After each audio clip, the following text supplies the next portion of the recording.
Hello everyone. तो आज आपको सुनाने जा रही हूँ कर्ण की कहानी। श्राद्ध पर्व पर यह कथा अधिकांश क्षेत्रों में सुनाई जाती है। ऐसा कहा जाता है कि इस कहानी को पढ़े बिना पितृपक्ष का पुण्य नहीं मिलता है, ऐसी मान्यता है।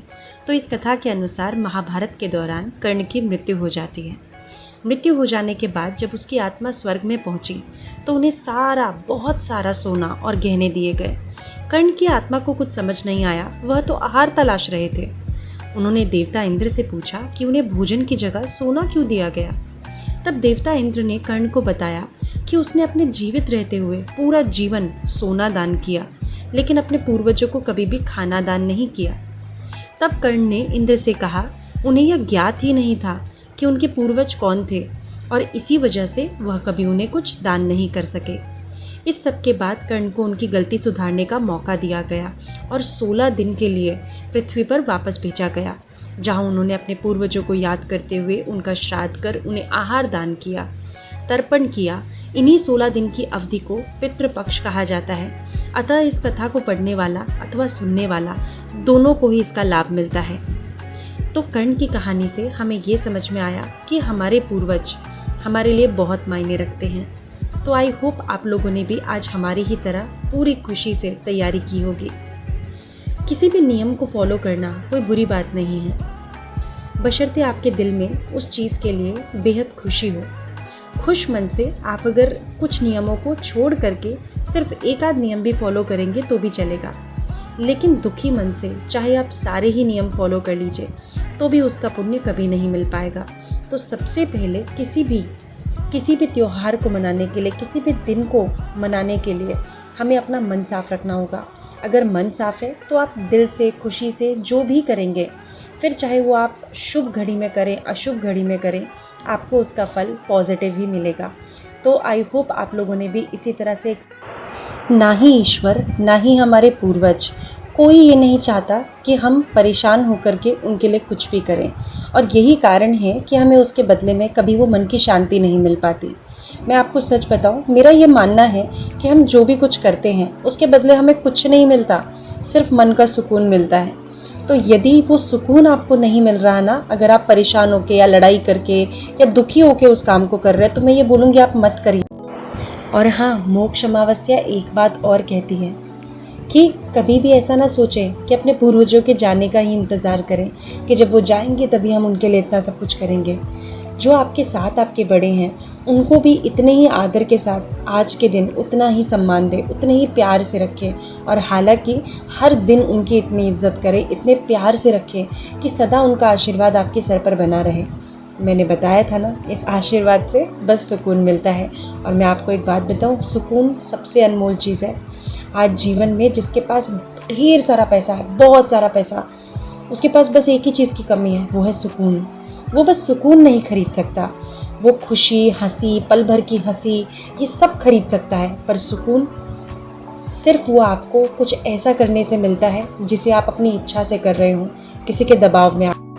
अच्छा, ढेर सारी तैयारियां की, खाना बनाया, सब कुछ करके, सारी तैयारियां करके उसके बाद, क्योंकि देखिए छोटी सी वीडियो में ये तो नहीं समझा सकती कि सुबह से लगे हुए थे, लेकिन 5 बजे से। मैं सच्ची बताऊँ, ये थकान वर्थ इट होती है, लेकिन आपको करने के बाद ना इतना सुकून मिलता है, इतना अच्छा लगता है कि मैं क्या ही बताऊँ। तो हम लोगों ने बनाई बहुत सारी पूड़ियाँ, तली 32 पूड़ियाँ आज बनानी थी, तो वो करी हमने। उसके बाद पूजा की तैयारी करी। अच्छा, जब मैं पूड़ियाँ बना रही थी तब का एक छोटा सा नज़ारा दिखाती हूँ, बहुत ही क्यूट सा नज़ारा है। ज़रा मेरे पैरों की तरफ देखिए, काजू और कतली कैसे लेटे हुए हैं ना, दोनों बहुत ही प्यारे हैं। अच्छा, हम इस तरह की चीज़ें नहीं देखते कि ये अंदर आ जाएंगे या बाहर आ जाएंगे तो कुछ गंदा हो जाएगा, क्योंकि मेरे हिसाब से जानवर से ज़्यादा पवित्र इस दुनिया में कोई नहीं है। तो ये दोनों हमारे बच्चों की तरह हैं। उसके बाद हम लोगों ने की पूजा, वहाँ पर जाकर के भोग लगाया।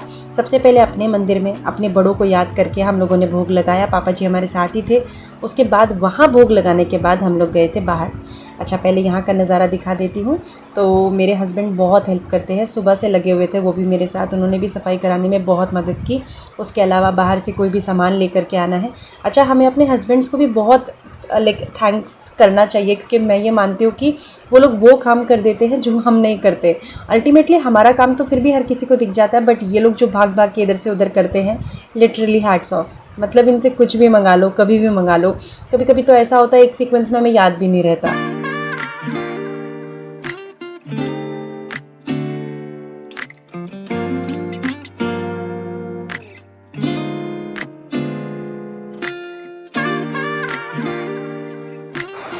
और ये पहुँचे हम गौशाला। यहाँ पर कितनी सारी गाय और कितने सारे बैल थे।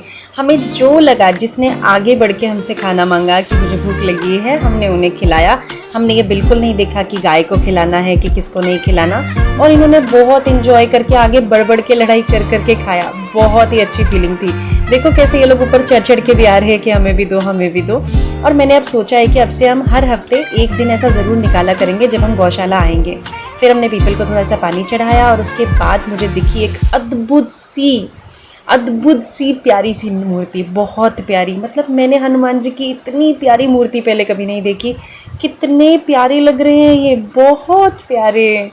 मतलब मैंने उनके साथ बहुत सारी वीडियोस बनाई और मुझे पता है इन वीडियोस के ज़रिए अब ये मेरे फ़ोन में परमानेंटली आ चुके हैं। मुझे बहुत अच्छा लगा। फिर हमने गौशाला में दान पात्र में दान दिया और उसके बाद हम लोग वहाँ से आ गए वापस। लेकिन मैं हनुमान जी को तो भूल ही नहीं पाऊँगी। इनकी ये मूर्ति मुझे बहुत ही क्यूट और बहुत ही प्यारी लगी। तो आप लोग भी दर्शन करिए बजरंगबली के। इनकी कृपा से आप सभी के घरों में ढेर सारी खुशियाँ आएँ।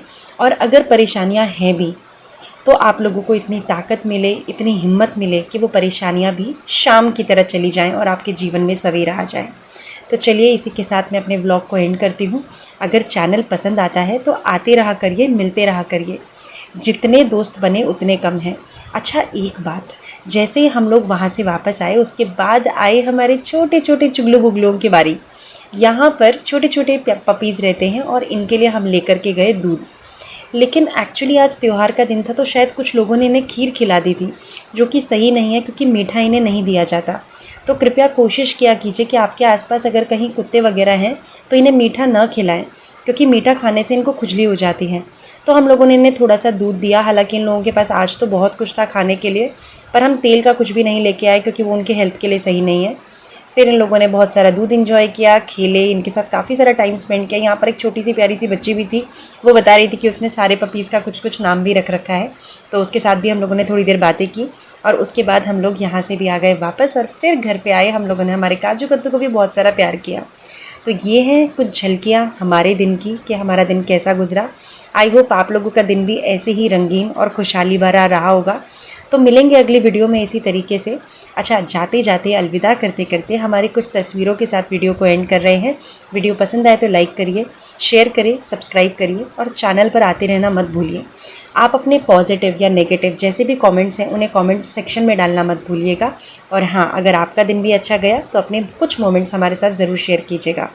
Thank you very much. मिलते हैं अगली वीडियो में। Okay bye.